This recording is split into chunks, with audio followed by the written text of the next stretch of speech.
வணக்கம். ஸ்ரீ குபேரன் டிவி நேயர்களுக்கு அன்பு வணக்கம். வணக்கம் நண்பர்களே. ஒரு சுவையான, அனைவரும் பயத்துடனும் எதிர்பார்ப்புடனும் எனக்கு என்ன ஆகும்னு ஒரு கேள்விக்கு ஆன்சர் கேட்குற ஒரு கிரகத்துடைய பெயர்ச்சி சனி பெயர்ச்சி. அந்த சனீஸ்வரனுடைய எஃபெக்ட், அவர் ஈஸ்வர பட்டம் வாங்கின கிரகம்.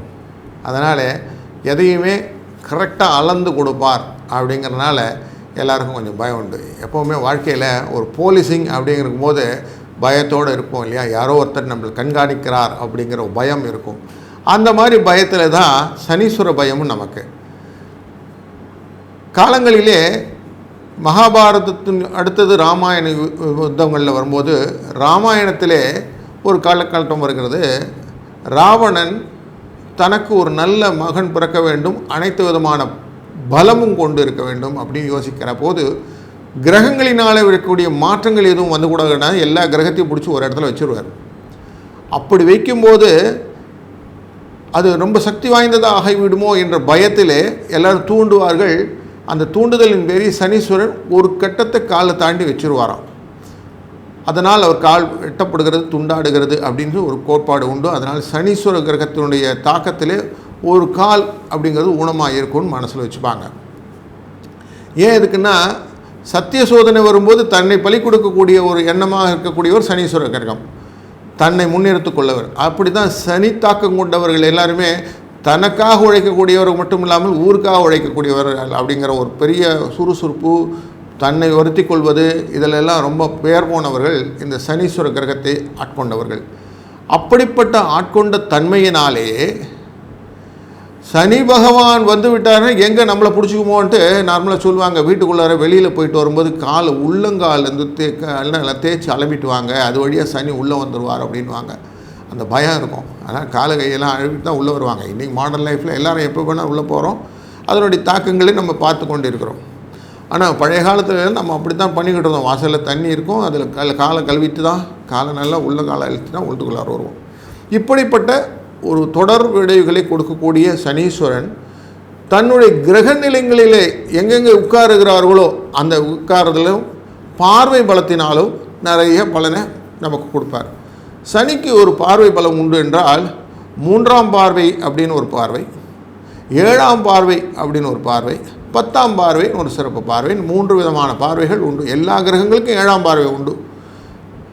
அதில் இந்த சனீஸ்வர பகவானுக்கு எக்ஸ்ட்ராவாக 3, 10ங்கிற பார்வையும் உண்டு. இந்த 3 என்றால் முயற்சி, 10 என்றால் ஜீவனம்.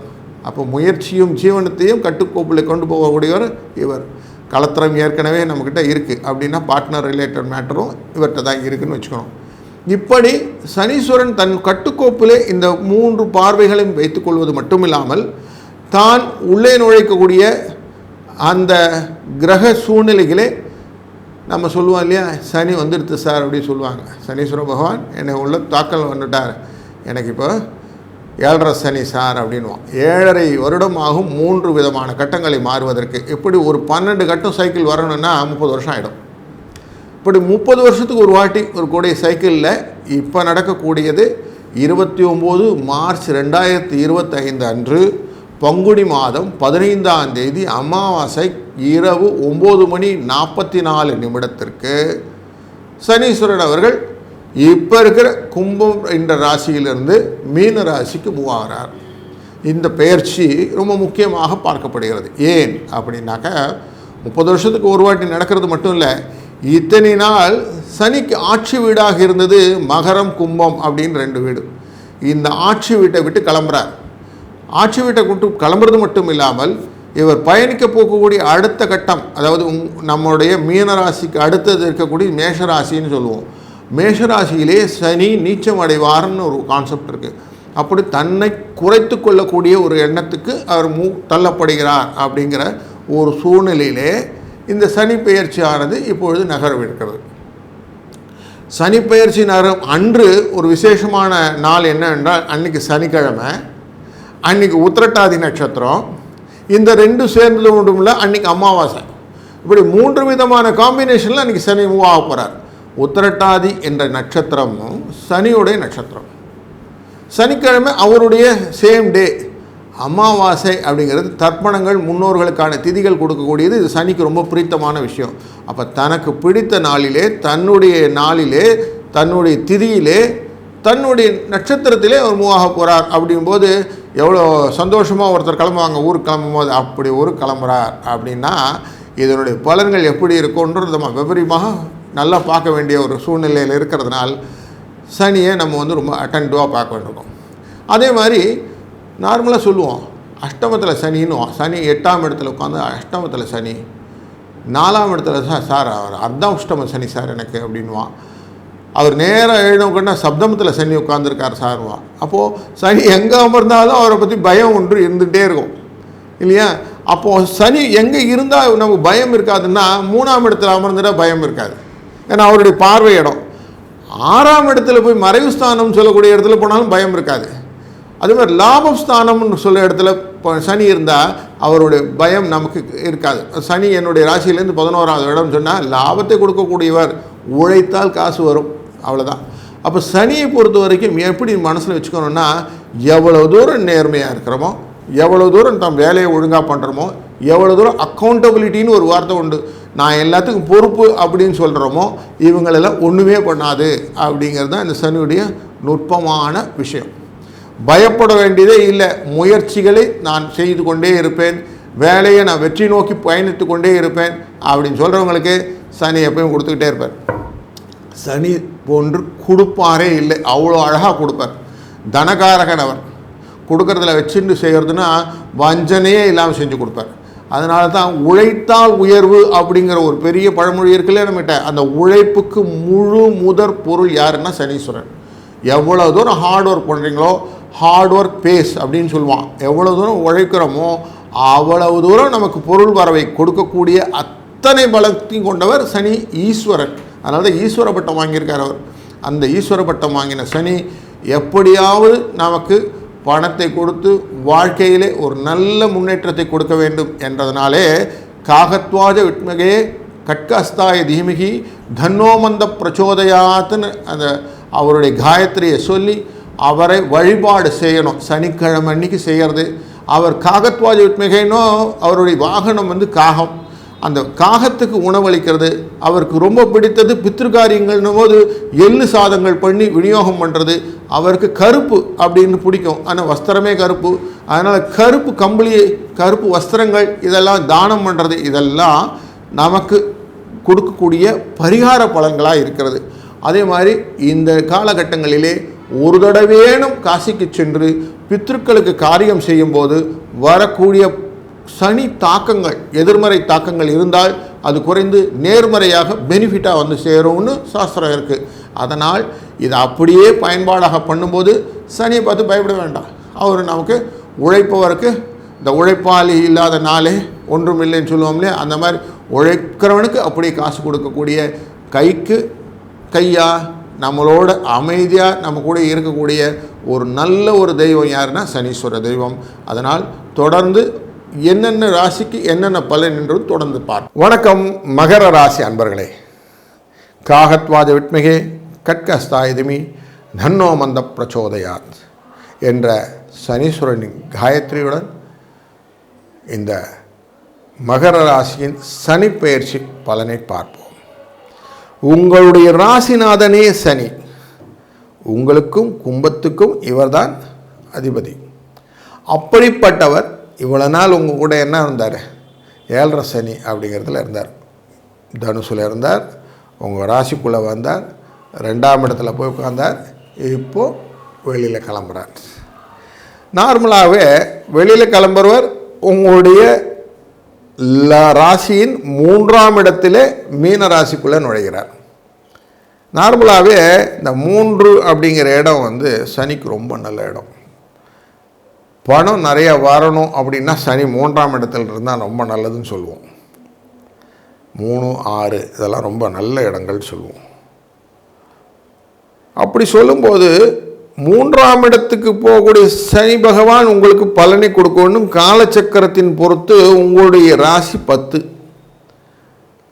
அதனோட அடுத்த கும்பத்துக்கு 11.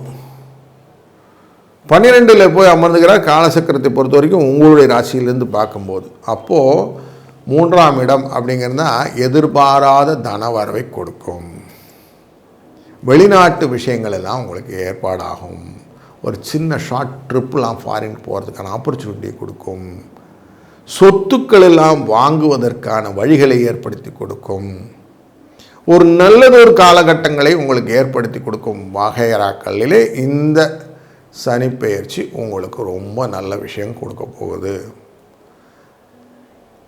லாபம் வரும், சந்தேகம் இல்லாமல் லாபத்தோடலாம் இருக்கலாம். தொழிலே ஒரு சின்ன முன்னேற்றங்கள், மாற்றங்கள், இடமாற்றங்கள். ரொம்ப நாளாக நான் வேலைக்கு இடமாற்றம் எல்லாம் உட்கார்ந்துருந்தேன். இடமாற்றங்கள் கிடைப்பதற்கு, பதவி உயர்வு கிடைப்பதற்கு, ஊதிய உயர்வு கிடைப்பதற்கான காலகட்டம் ஒன்று வந்துவிட்டதனால் மகர ராசிக்கு இப்பொழுது 29 மார்ச் அன்று அமாவாசை 9:44 சனிக்கிழமை உத்திரட்டாதி நட்சத்திரத்திலே சனியானவர் பெயர்ந்து பூரட்டாதி என்ற அந்த நட்சத்திர காலின் போய் நிற்கும்போது அன்றைக்கி உங்களுக்கு ஆன்சர் ஸ்டார்ட் ஆகிடுச்சு. பூரட்டாதினாலே குபேரன், அடுத்து உத்திரட்டாதினா காமதேனு, அடுத்து ரேவதினா சனீஸ்வரன். இப்படி மைண்டில் வச்சுக்கோங்க. இப்போது குபேர காமதேனு சனீஸ்வரன். அப்போ உங்களுக்கு குபேரலக்ஷ்மி அப்படின்னா குபேரலக்ஷ்மி கமலதாரிணி தன ஆகர்ஷ்ணி ஸ்வாஹா அப்படிங்கிற மந்திரத்தை எப்பவும் லக்ஷ்மி ஸ்தோத்திரமாக சொல்லிக்கொண்டே வாருங்கள். 5க்கும் 10க்கும் உரிய 5ஆம் இடத்துக்கும் 10ஆம் இடத்துக்கும் உரிய சுக்கிரன் உங்களுக்கு ஏற்கனவே 3ஆம் இடத்துல உச்சம் என்ற இடத்தை தொடக்கூடிய நேரத்திலே தான் இவர் போய் கொண்டிருக்கிறார். அப்போது சுக்கிரன் உச்சத்தில் ஒரு பாட்டு கூட உண்டு இல்லையா? அப்போ அந்த மாதிரி ஒரு சூழ்நிலையில் உங்களுக்கு பணம் கொடுக்கக்கூடிய உங்களுடைய 1ஆம் இடம் 2ஆம் இடத்தின் ராசிநாதனே அங்கே போகக்கூடிய விஷயங்களில் முயற்சிகள் வெற்றியடையக்கூடிய ஒரு நல்ல ஒரு காலகட்டம். எவ்வளோ பாசிட்டிவ் வைப்பு கிடைக்குது பாருங்கள். நல்லது நடக்க போகுதுனால எவ்வளோ சந்தோஷமாக இருக்குது. ஏன் நல்லது நடக்க போகணும்? இவ்வளோ எவிடன்ஸ் ப்ரூஃப் இருக்கும்போது நல்லது தான் நடக்கும் இல்லைங்களா? இதில் நெகட்டிவ் வந்துடுச்சுன்னா என்ன பண்ணுறது? கேட்கணும்ல. நெகட்டிவ்னா என்னது? நான் செய்யக்கூடிய காரியங்கள் ஒழுங்காக செய்யலைன்னா நெகட்டிவ் வருமா வராதா? எதெல்லாம் சரியாக செய்யணும்? நான் சிஸ்டமேட்டிக்காக அக்கௌண்டபிளாக இருக்கணும். நான் என் காரியத்துக்கு நான் தான் பொறுப்பு. எதுக்கு நான் பொறுப்பு இல்லைன்னு சொல்லக்கூடாது. எனக்கு சில பொறுப்புகள் இருக்குது. அதில் இந்த அக்கௌண்டபிலிட்டியெலாம் இருக்குது. நான் செய்யக்கூடிய காரியங்கள் நல்லதாக இருந்தாலும் கெட்டதாக இருந்தாலும் நான் தான் பொறுப்பு. இதை எடுக்கணும் முதல்ல. அப்படி செய்யக்கூடிய முயற்சிகள் எல்லாம் அப்போ என்ன பண்ணுவோம்? ஒரு காரியத்தை செய்யும் போது எண்ணி துணிக கர்மம் அப்படின்னு சொல்கிறாரு இல்லையா திருக்குறள்? அந்த மாதிரி ஒரு காரியத்தை செய்யறதுக்கு முன்னாடி நிறைய வாட்டி யோசித்து கரெக்டாக லைனப் பண்ணிங்கன்னா ஆப்பர்ச்சுனிட்டி நிறைய இருக்குது. லைனப் பண்ணாமல் பண்ணும்போது துணிந்த பின் எண்ணுவதுக்கு இழுக்குன்னு சொல்லிட்டார். அப்போ என்ன காரியம் செஞ்ச பிறகு நீங்கள் செஞ்சு பிரயோஜனம் என்னன்னு கேட்டுட்டார் இல்லையா? அந்த ஆன்சர் நீங்கள் எடுக்கக்கூடாது.